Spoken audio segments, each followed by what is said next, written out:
Welcome back to the channel, guys. It's I Think Chelsea, and today we'll be looking at three stories.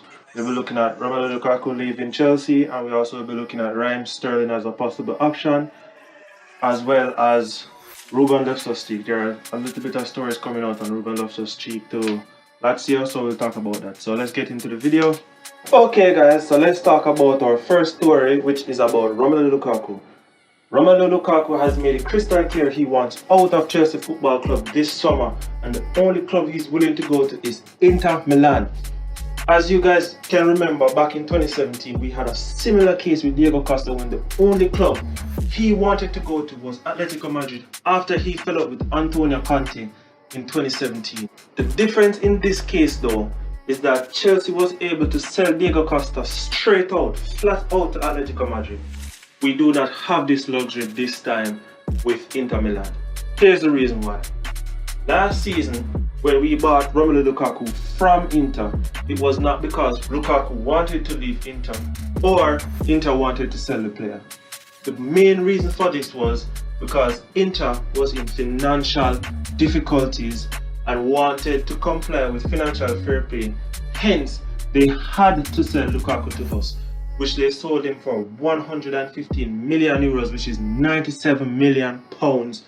So as you can see right there, it is important that this deal is structured properly, which benefits Chelsea, because if it's not, we'll find ourselves losing again. Same thing like what is happening to Kepa now. We can't offset Kepa because of the huge wages and the price tag, because we can't just let go Kepa for 10 million, 15 million, 20 million. Which is form dictated a few years back, but it has improved now. We probably can get like between 25 and 40. But I digress. Yeah, so we don't want the same situation happening with Lukaku. So the option to buy is least favorable. The obligation to buy is the most favorable in my opinion. Also, Chelsea tried to sneak in loan deals for 4 of Inter Milan's players, which is Denzel Dumfries, Lautaro Martinez, Bastoni, and also Milan Skriniar. Well, all of that has been turned down. None of those players are for sale, apart from Skriniar, who now is in contact with PSG. So according to the Mail, the sale of Romelu Lukaku to Inter Milan will kickstart Chelsea's summer spending spree. When reading this article, I can understand perfectly well why Chelsea's summer spending spree has not kicked off yet. And the main reason for this is due to Romelu Lukaku's presence in the team, because we can't sign anybody else because our squad is currently full. The wage bill is currently very high, so we need to trim it. We can't take on one more person just to sit on the bench right now. We need first team players, so we have to sell players. So it's one in, one out. So we can't sign unless we sell. So Lukaku is a major sticking point as it relates to that right now.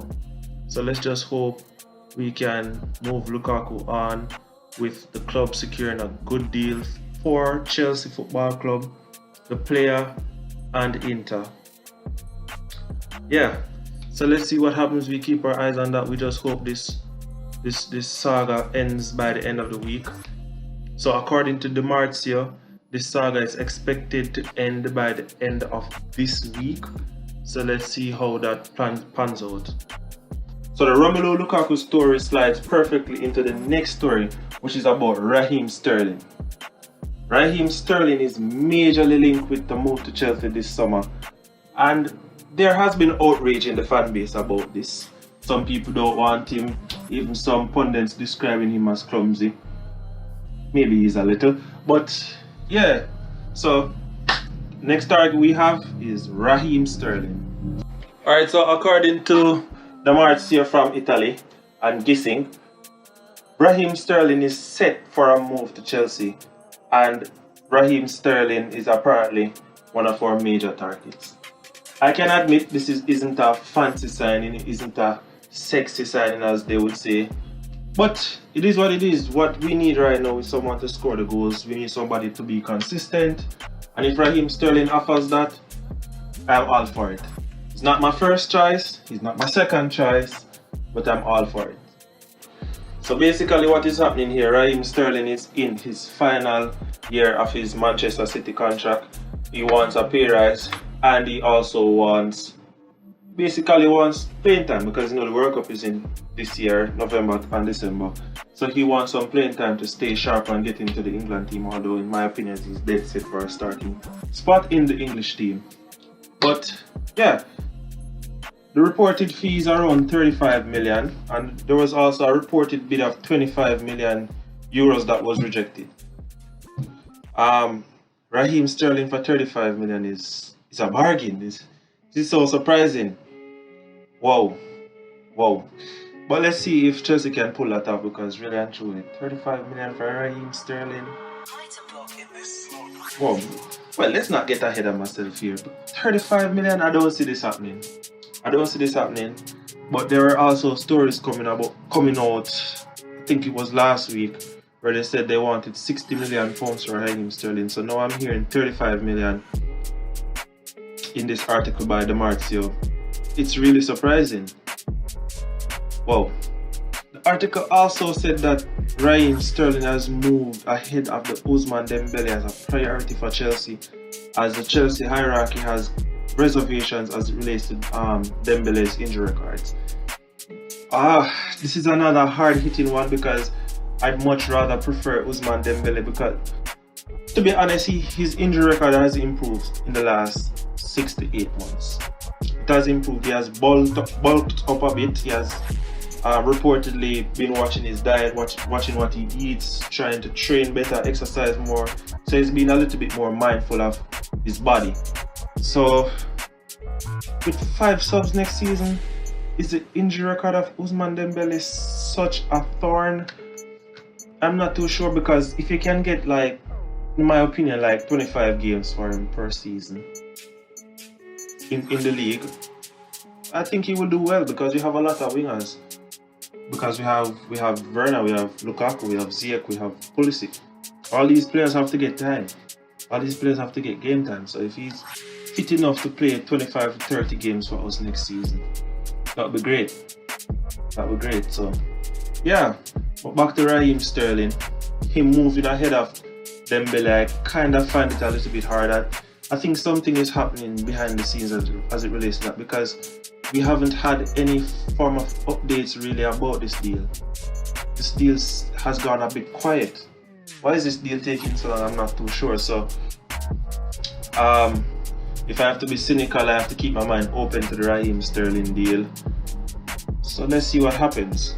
If he comes, it will be a great addition, because he's very fast, he can dribble really well, he's good at shooting, his movement of the ball is sublime, because you can see where his goal tally has improved, but these goals are goals that are tapping, so people call him the tapping merchant. It is what it is. His goals he's scoring, it might not be sexy, but if he's tapping in goals, he must be doing something. The Ruben Loftus cheek story. Okay, so yet again we have another crazy story. Wow. So Ruben Loftus cheek is linked with a move to Lazio this season again. It was linked to them last season, and this story is crazy. And alright, so let's talk about it. Ruben Loftus-Cheek was our 5th choice midfielder last season, behind Kante, Jorginho, Kovacic and Sahun. This guy played 40 games for us last season, starting 19. He was very integral to the success of the team last season. In every single competition you can think of, in every single one of them. In the finals that we went to, in the Champions League, he was integral in every single competition. And he's linked with a move away again. I do not see this happening, to be honest with you, unless Ruben Loftus-Cheek pushes for this move. And rumors has been flying about that Chelsea and Lazio has met, talking about Ruben's proposed move to Lazio. But Ruben's agent has come out to rubbish this claim, but still left the door open for a possible move. The reason why this link is so strong is because of Maurizio Sarri and Ruben Loftus-Cheek's admiration for Maurizio Sarri. Because when Maurizio Sarri came to the club, he literally looked at Ruben, telling him what's wrong with his game, what he needs to do to get in the team. So he did all that, and then Ruben went on, put in the work, starting in the team, and then he got injured in a silly game, which Ruben has been suffering with that injury for the past 3 years. To be honest with you guys, the only way I would support a move like this was if Ruben Loftus pushed for this move. Because as you know, the World Cup is in November and December. He might be looking at his potential chance of getting into the England squad, and he would want more game time. So if he pushed for this move to go to the coach that got the best out of him, I would understand, but I am not hearing anything from Ruben's side as it relates to him moving or leaving Chelsea this summer. It's mind-boggling, but with a lot of youngsters coming back in the squad, we might never know, because you know Billy is coming back, Conor Gallagher is coming back, and also Ampadu is coming back as well. So we have to watch the space. We have to watch the space, guys. But I will keep you posted as it relates to that, and let's move forward. So give me your thoughts and opinions on all the deals that I spoke about. The Lukaku deal, tell me what you think about it, if you agree with him moving or you think we should give him another chance. The Raheem Sterling deal, do you think we should sign him or focus on Dembele and somebody else? And as I'm talking about this, we were linked to Rafinha as well. We'll talk about that story tomorrow or the day after. And also tell me about Ruben Loftus. Do you think he should leave, try to find greener pastures where he can get a lot more playing time? Give me your thoughts and opinions, guys. Let's see what happens. Boom.